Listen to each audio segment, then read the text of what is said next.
Welcome to the Last Line of Defense. I am Seth Jones, your host and president of the Defense and Security Department at the Center for Strategic and International Studies. And I'm joined today by Norm Roule. Norm served for 34 years in the Central Intelligence Agency, including serving as the National Intelligence Manager for Iran at the Office of the Director of National Intelligence.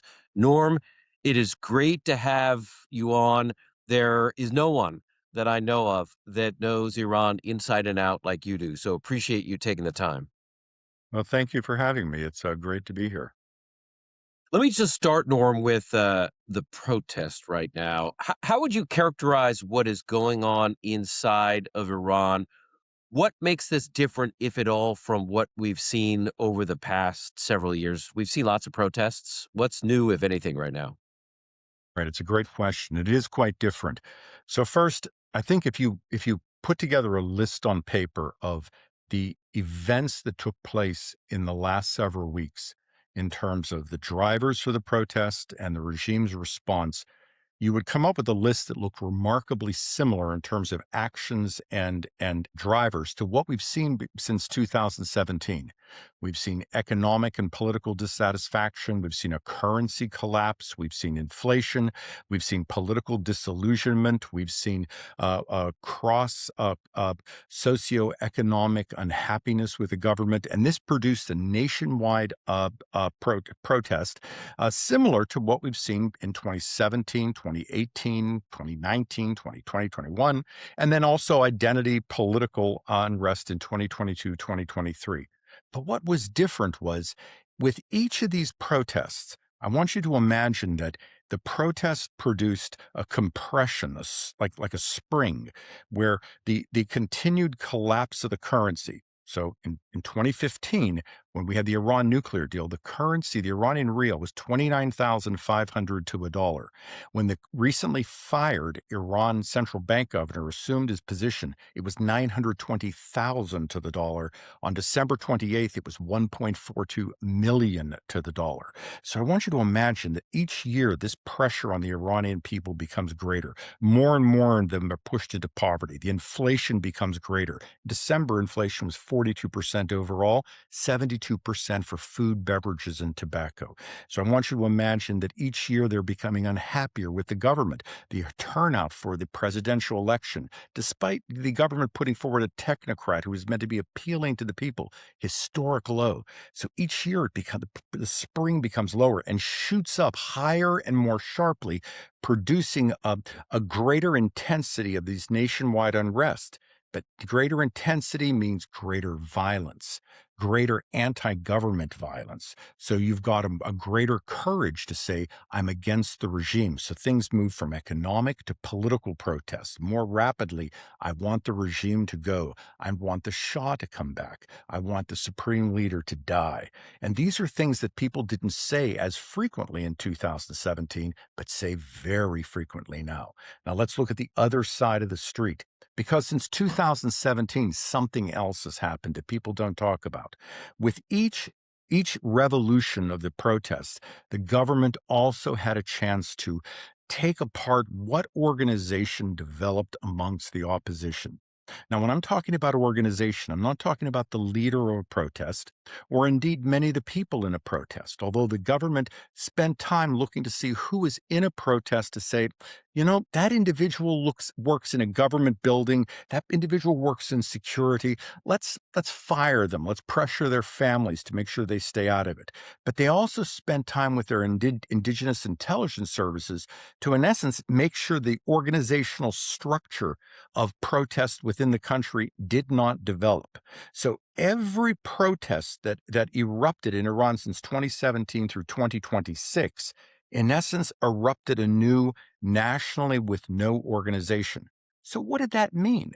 Well, in essence, that meant that each nationwide protest almost had to start from scratch with this massive unhappiness, massive disillusionment, but it is leaderless, it is rudderless, and it lacks a cohesive tissue between the political, the labor, the other organizations. So they're not really or pulling themselves together with a plan internally or externally, but it is nationwide. It is something that touches regime strongholds, and it's something that's going to happen again and again, and the government can't stop it.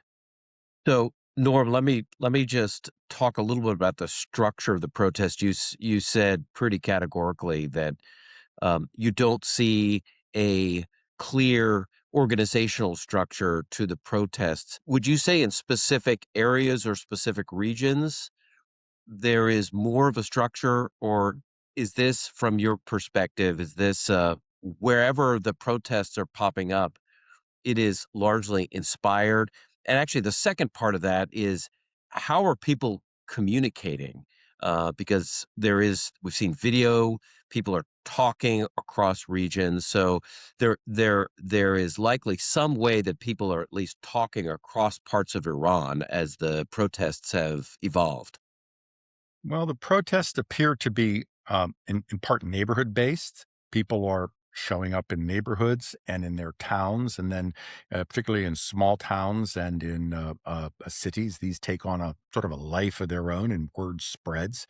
The government rapidly turns off the internet. Remember, there is a national internet, and the two rules of thumb are: if their internet is on, it's because the government is watching, and they want to see who's using the internet, and they can track you on the internet to find out what you're saying. They now have a record of it. So if you're sending an internet message and the government is tracking you, you in essence are, it's sort of like you're typing your own transcript in an audio operation. Okay. You're saying, this is where I am. I'm the person doing it, and I'm typing the transcript that you can use in court against me for the government, and they can then track you down. So that's why the internet is allowed to work in these areas, but the government will usually crack down on the internet to shape that environment. But as these things spread, remember, there are vehicles that are moving. This isn't entirely reliant upon on the internet. Telephone systems do work intermittently, and the word does spread people to people in that regard. And it does move between cities in this area, and it doesn't happen exactly in a simultaneous of the same 15 or 10 minutes. But there is no leader. There is no regional leader. There is no sense of councils. There is no council name. There is no symbol. There is no motto. There is no purpose. There is no 10 points, 5 principles, why we're doing this.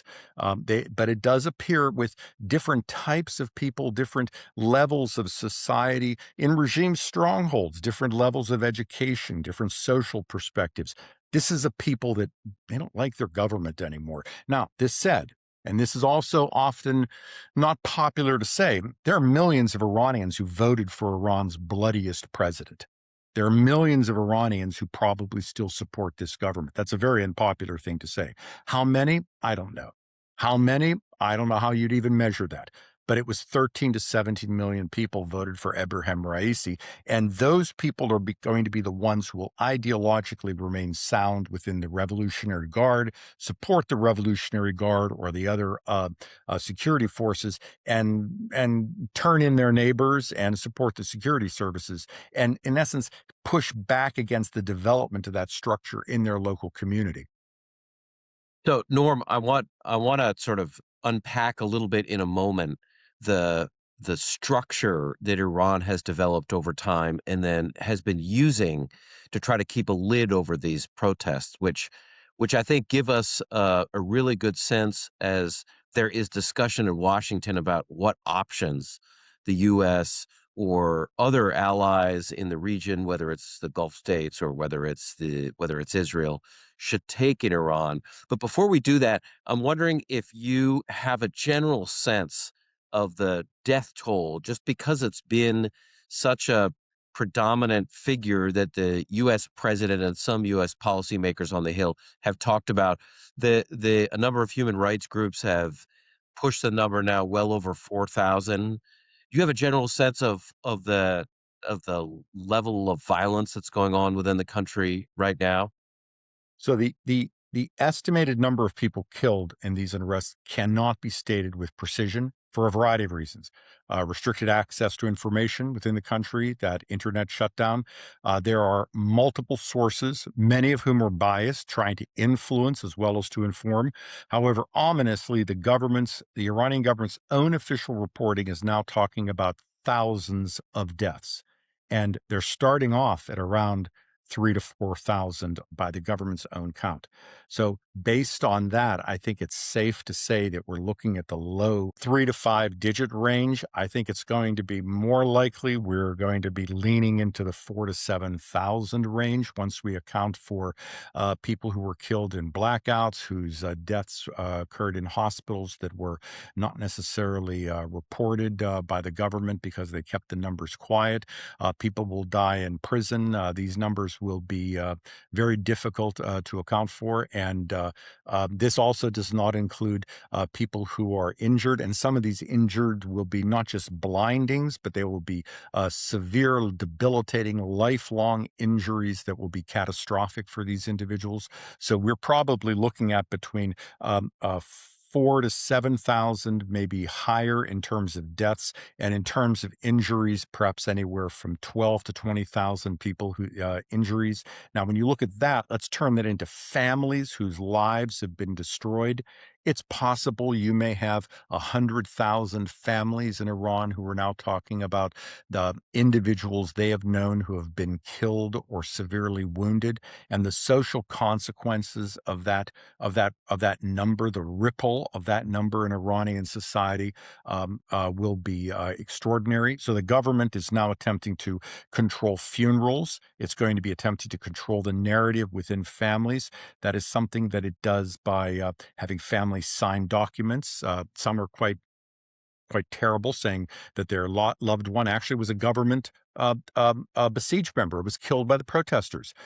In other cases, the individuals must agree to have private funerals and not to make a fuss in public. In some cases, the pressures are direct to the family. If you want to keep your government job, we don't want to hear anything about any complaints in this regard. This is going to be a significant ripple effect within Iran society, and it will be a massive corrosive for support for the regime long term. Yeah, so you mentioned the regime. Let's talk a little bit about the apparatus that the supreme leader and the Iranian government have uh, to crack down on protests. This is, again, as we noted right up front, protests are not new to Iran, even though what is going on now is in many ways different from what we have seen. But what is the security apparatus that Iran has in place right now to deal with the protests? Um, what does that look like?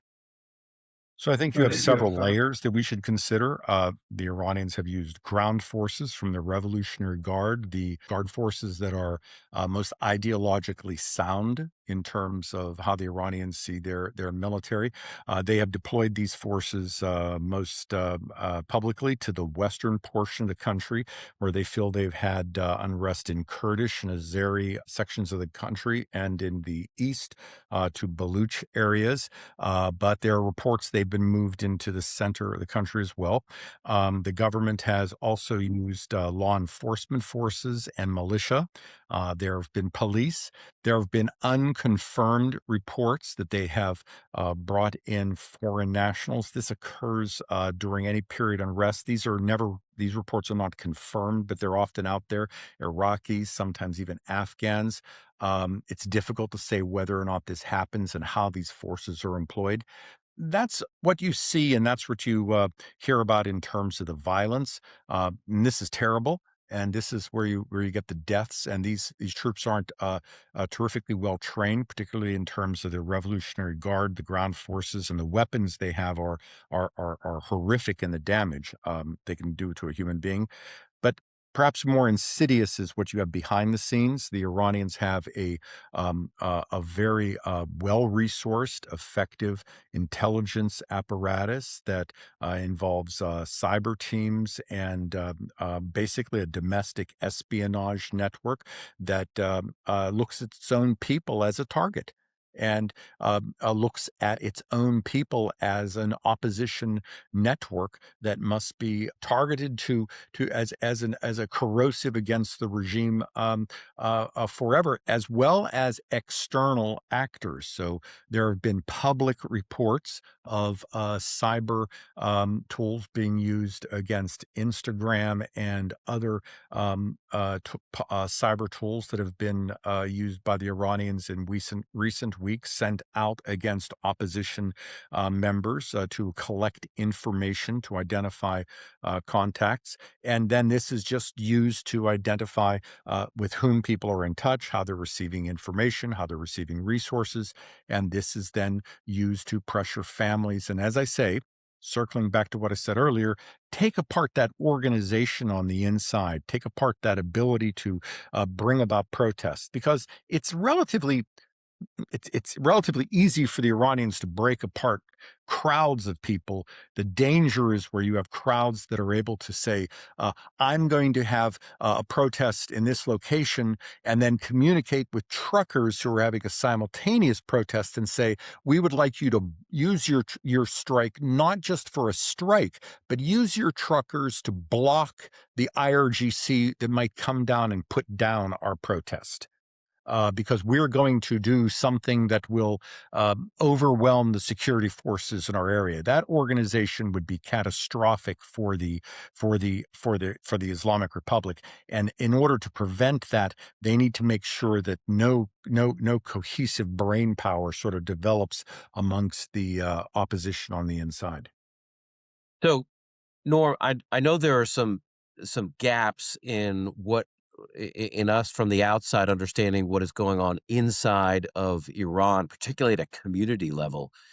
But what is your sense about some of the challenges that the security apparatus that you just outlined, the Islamic Revolutionary Guard Corps, the Bossage Police, the intelligence services, what sort of challenges are they having now in keeping a lid on the protests?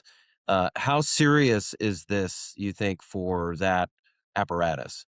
It's extremely serious. So I want you now to imagine that we're sitting around the table of the Supreme Council for National Security. So what do we know? Well, we know that since 2017, every year, practically every city in the country ignites in major protests against the government. And increasingly, the crowds are saying death to the supreme leader. And there is no foreign hand behind this. We know that the currency has no bottom. We know that inflation is at record levels and is getting higher, that a greater portion of the population is sinking into unemployment each year, that because of our policies, sanctions are not going to be lifted, and that we have no substantial allies of any consequence on the planet. And our national security architecture involving Syria and the external allies has collapsed like a wet taco. Now that's a reality, right? Oh, the supreme leader is 86. The average age of the revolutionary generation is deceased. And we all speak about the revolutionary ideology with the same ardor and belief that the leadership of the late Soviet Union spoke about communism in 1987, 1988. You talk about it because you want the Lada, you want your wife to shop at Goom, you want you want to take the annual vacation in Cuba, but who believes that communism is going to win out over capitalism in the world? You know three things. One, either you change the system, the people are going to change the system, or someone on the outside is going to do something that's going to change the system, because these demonstrations are going to keep continuing, and your security forces may be sound, but they're related to all of these people. And there's elements within the security services on the lower end in particular, the less ideological end, the police, the law enforcement forces, and others. They're susceptible to this inflation, this currency collapse. They're going to have relatives who had victims of violence and imprisonment. This sooner or later it's going to infect them, just as it infected the those who brought down the Soviet Union. So that's going to be the mood at the table right now. So let's talk I would about the likely, highly likely, I would say. Let's caveat that. Let me be careful. okay. But let's talk about the Ayatollah. What is then the position, and how tenuous is the position of the supreme leader right now? Because that now we're starting to talk about the focal point of what the U.S. administration and others are talking about. What is the future of the supreme leader? How tenuous is his position right now? Well, I've put forward a couple of comments that in essence state what I think is obvious. Tremendous unrest is going to happen again.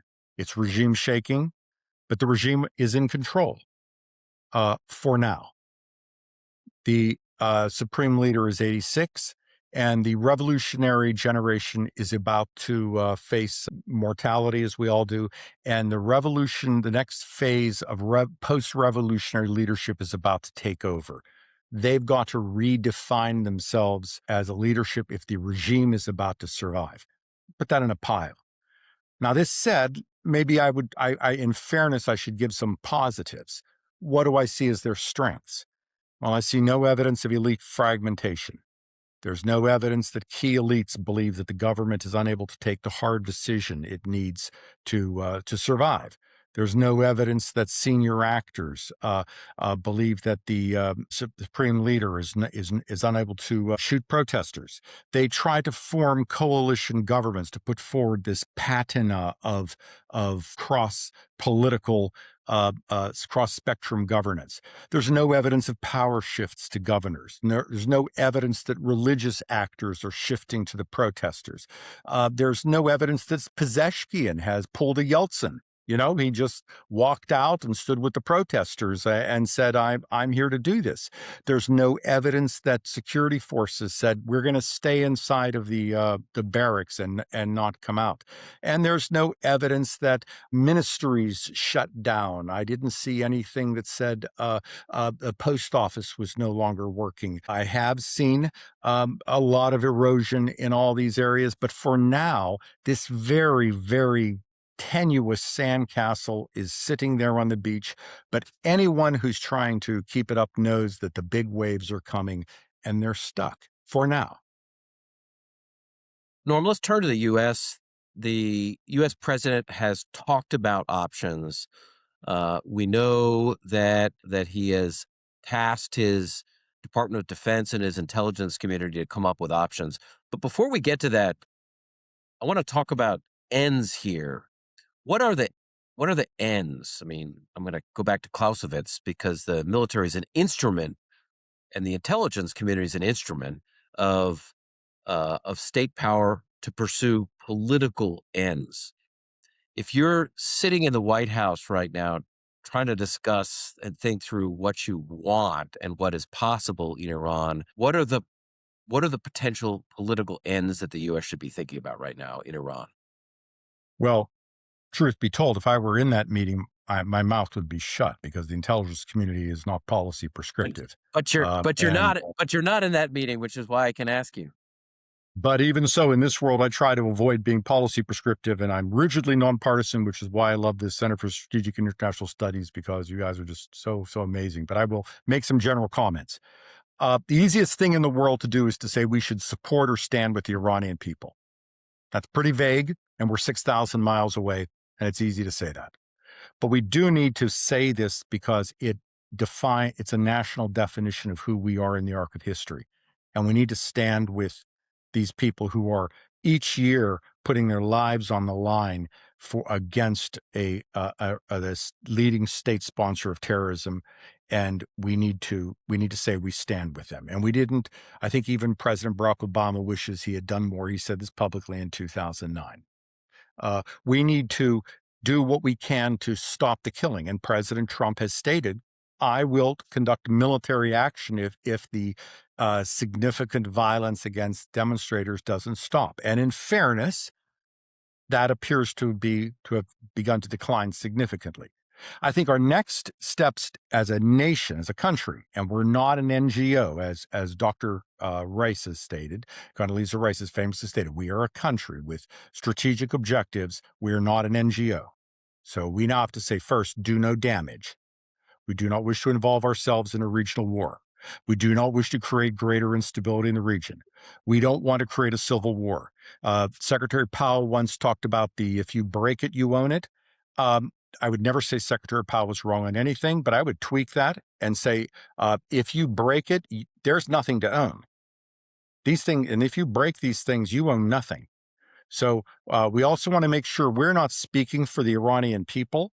I'm always uncomfortable when I have someone who says the president's actions compelled the Iranian people to do this. You hear this occasionally, and I'd love to know how people they have a tinfoil hat that allow them to have the 92 million voices get that polling into their head, because we would have loved that tinfoil hat in my last job.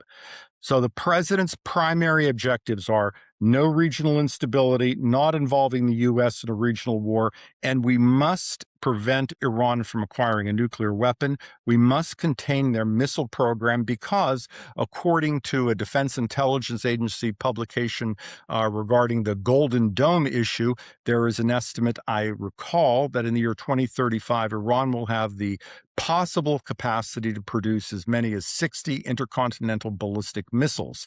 Now, according to that public information, which I believe is available on the internet, that would mean in the year 2035, we would have North Korea, which a chart said 50 at the time, and Iran would each have nuclear capable ICBMs. And that's a place where the United States does not want to be.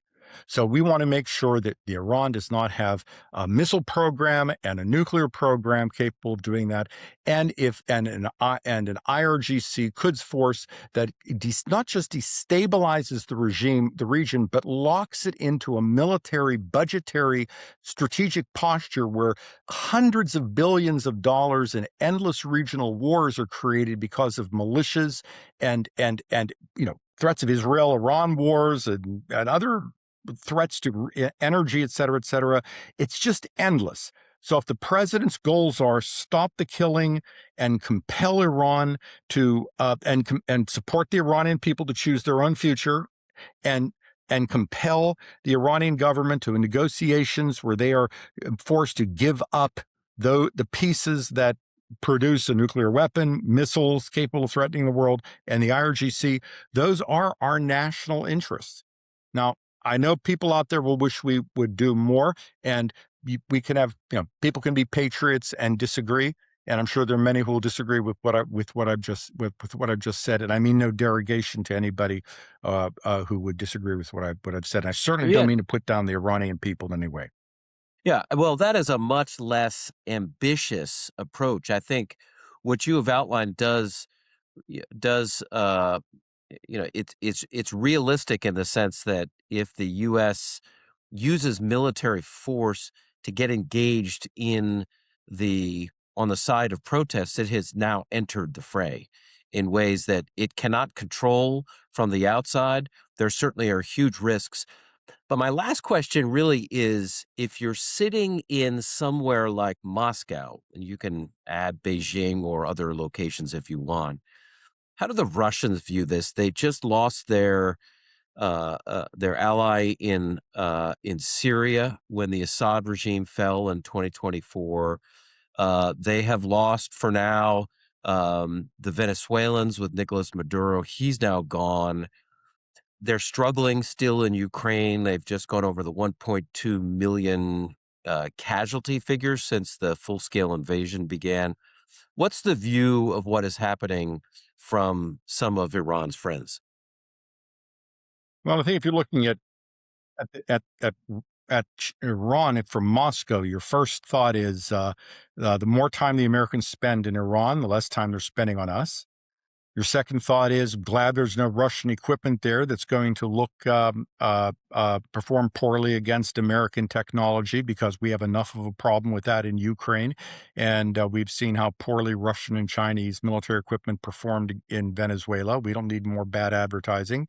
The Russians would also say, we don't know how this is going to end. And if you read the December 2025 national security strategy from the Trump administration, it doesn't sound as if the Trump administration is looking to involve itself in regime change in the region. So there's a good chance, according to that document, that the Islamic Republic might just survive and we might not lose our friends and they might need us. And they don't really, Tehran doesn't have many other options. Likewise for China. China is in the same position, and they would say, Tehran doesn't have many options but to turn to the east, to the Shanghai Cooperation Organization for trade and political support because they need us at the United Nations. And where Russia and China have really been able to protect Iran has been at the United Nations Security Council, where they have stopped all action against Iran and Iran's proxies for more than 15 years. Thank you. We could go on for hours, I'm sure, on this subject. Really appreciate your thoughts, in particular, on the structure of the regime and sort of the complicated nature, because I think most people actually get very simplistic about Iran. They think the protests, they keep an eye on the protests. They think the killing, which is certainly true, is terrible, and they think they want the U.S. to just do something without fully understanding what is going on inside the country, including the apparatus that has been in place for years. So thanks for taking the time today. Really appreciate it, and look forward to seeing you again. My pleasure. Thank you. You have a great show, Seth. So keep it up. God bless you. Thanks for listening to our episode today. Please subscribe wherever you listen to podcasts. For more analysis, please visit csis.org. This is The Last Line of Defense.